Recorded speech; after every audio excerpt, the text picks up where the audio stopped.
जय श्री कृष्णा, जय श्री राम, राधे राधे।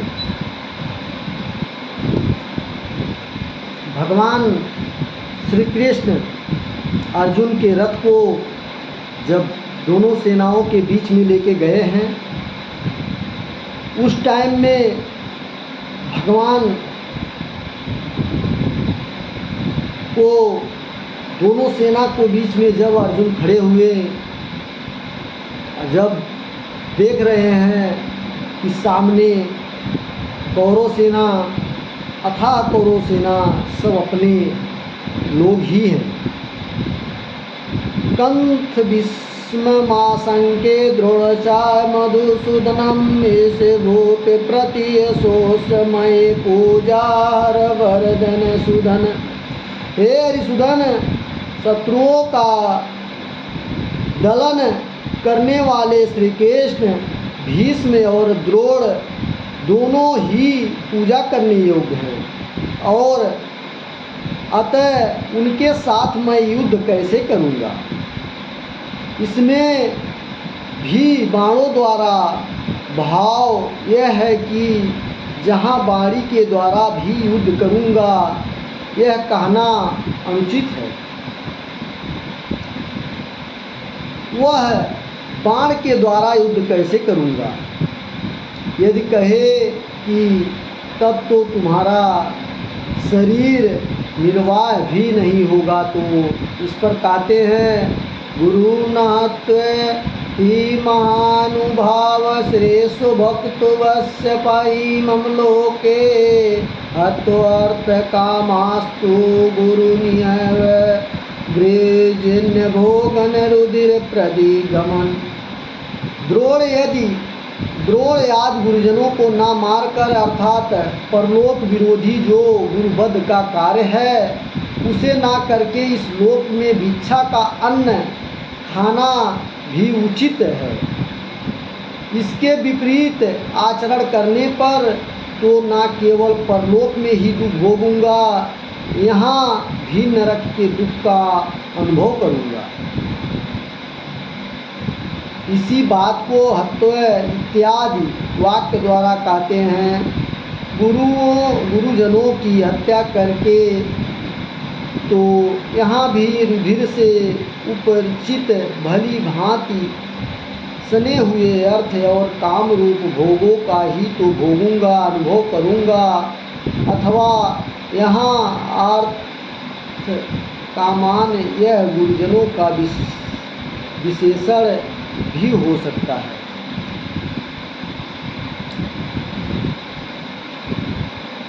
भाव यह कि धन की तृष्णा से अनुकूल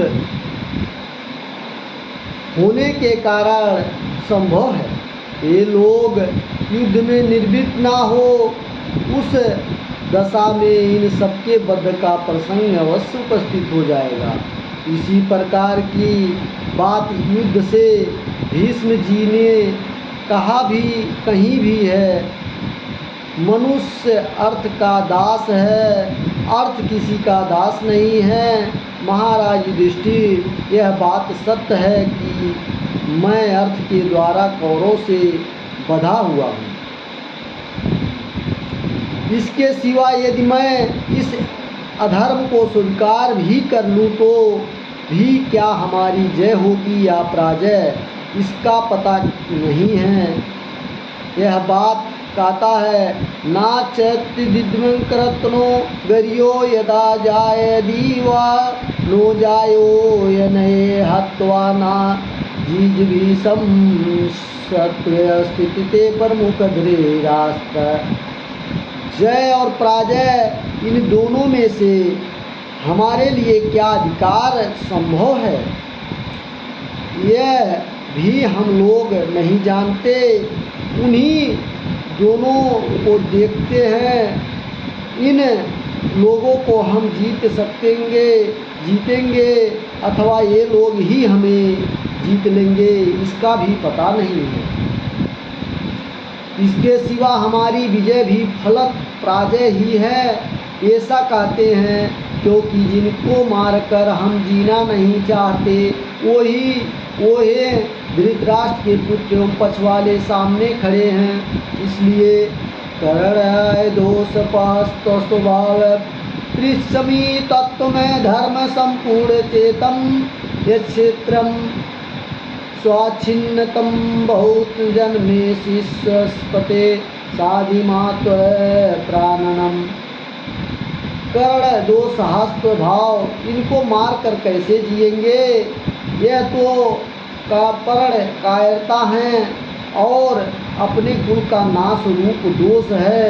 इन दोनों के द्वारा जिसका शूरवीरता आदि लक्षणों वाला स्वभाव उपहत हो गया है, दब गया है, तथा धर्म के विषय में उसका चित्त मोहित हो रहा है, ऐसा मैं आपसे पूछता हूँ। भाव यह कि युद्ध का त्याग करके भिक्षा मांगना भी क्षत्रिय के लिए धर्म है या अधर्म?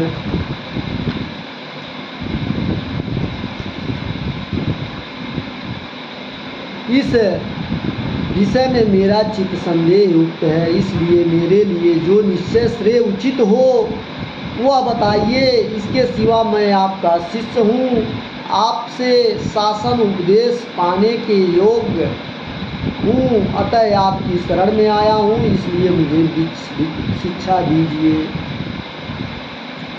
यदि कहे कि तू स्वयं ही विचार करके उचित हो वह कर, तो इस पर कहते हैं, नाहि प्रस्वामी माम मानुषाधम यचो कमुचो श्रमान इंद्रायम अवायम भूमा वास्त्र मृदम राज्य सुरापाणियम चाधिपात्यम। यदि पृथ्वी पर निष्कांटक समृद्ध राज्य हो, राज्य को प्राप्त कर लूँ तथा देवराज इंद्र के पद को भी प्राप्त कर लूँ, इस प्रकार तो कुछ अभिष्ट है वह सब प्राप्त कर लूँ, तो भी इंद्रियों का अत्यंत शोषण करने वाले मेरे शोक को जो दूर कर सके उस कर्म को मैं नहीं देख सकता हूँ। शोक निवारण का उपाय मुझे नहीं सूझ रहा है। इस प्रकार इस श्लोक का अन्वयन है, अर्थात यह अन्वयन करते समय उत्तरार्ध पहले और पूर्वार्ध के पीछे रखना चाहिए। ऐसा कहकर अर्जुन ने क्या किया? इस जिज्ञासा पर संजय बोले, एवं मुक्तम हरिकेशम गुणाकेशम प्रायांतम नायो तसम इत गोविंद मुकुट कृष्ण बहु। इस श्लोक का अर्थ स्पष्ट है। हे धृतराष्ट्र, निद्रा का स्वामी अर्जुन हंसी हृकेश श्री कृष्ण से इस प्रकार कहने के बाद यह कहकर कि हे गोविंद मैं युद्ध नहीं करूँगा, चुप हो गया। इसके बाद क्या हुआ?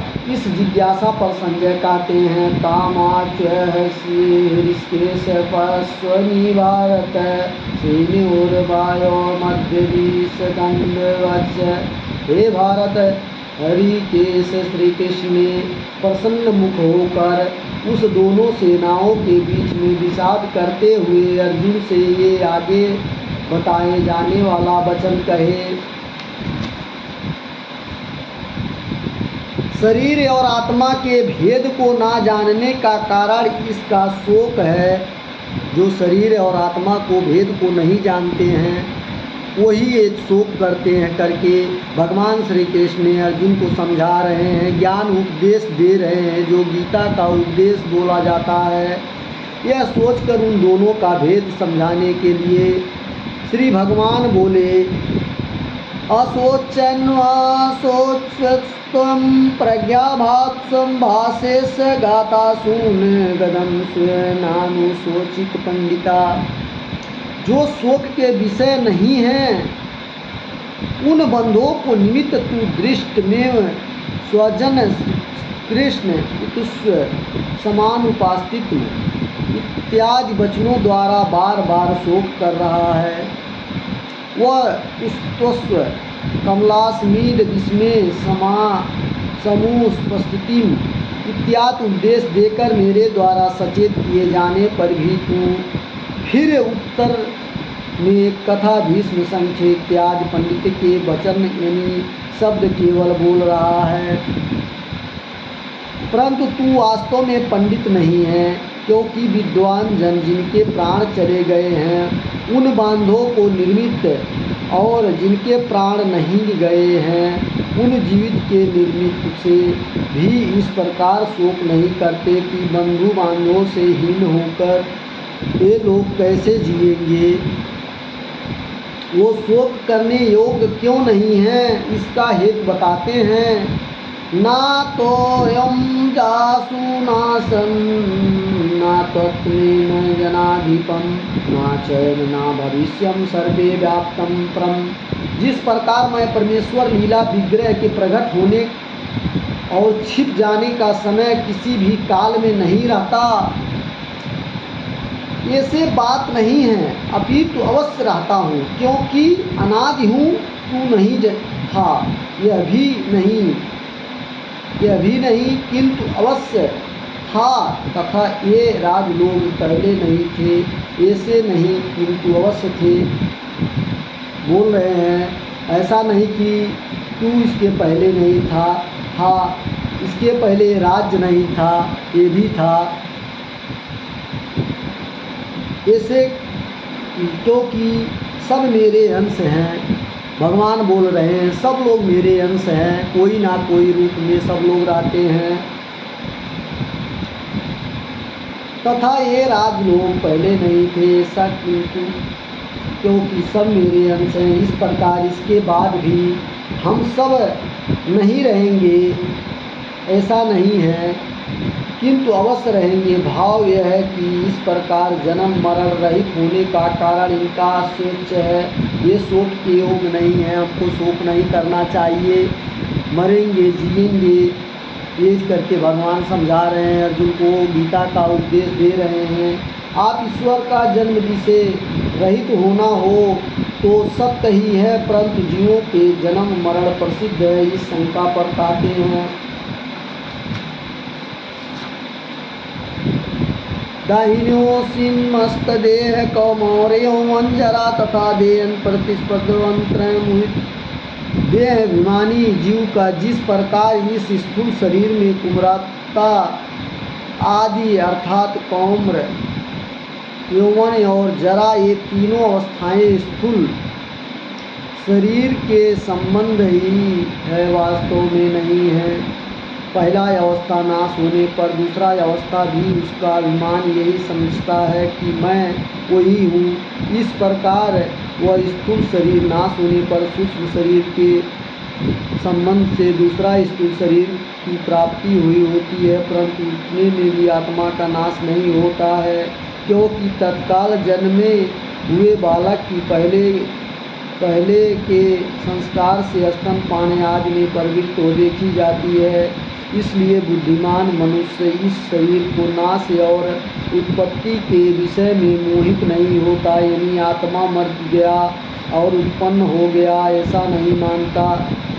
भगवान बोल रहे हैं कि जो नहीं समझते हैं आत्मा कभी नहीं मरता है, आत्मा ये शरीर जैसे है, लोग को ये समझ में नहीं आता है। देख जो अवस्था है बाल अवस्था, यौवन अवस्था,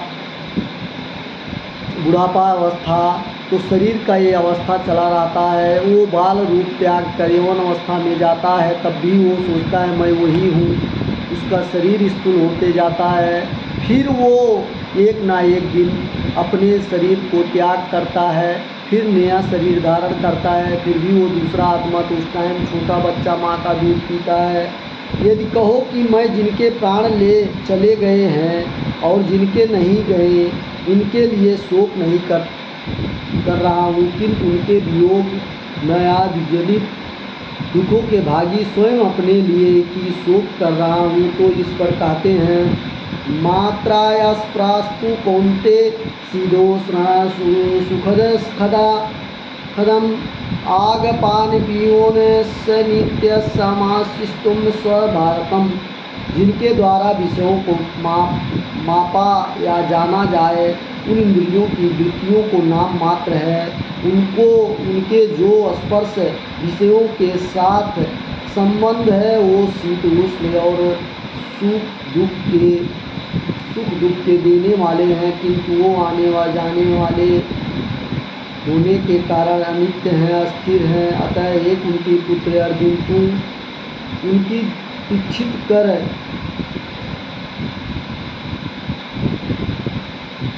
उनके सहन कर, जैसे जल और धूप आदि के समय पर उस समय में प्राप्त हो।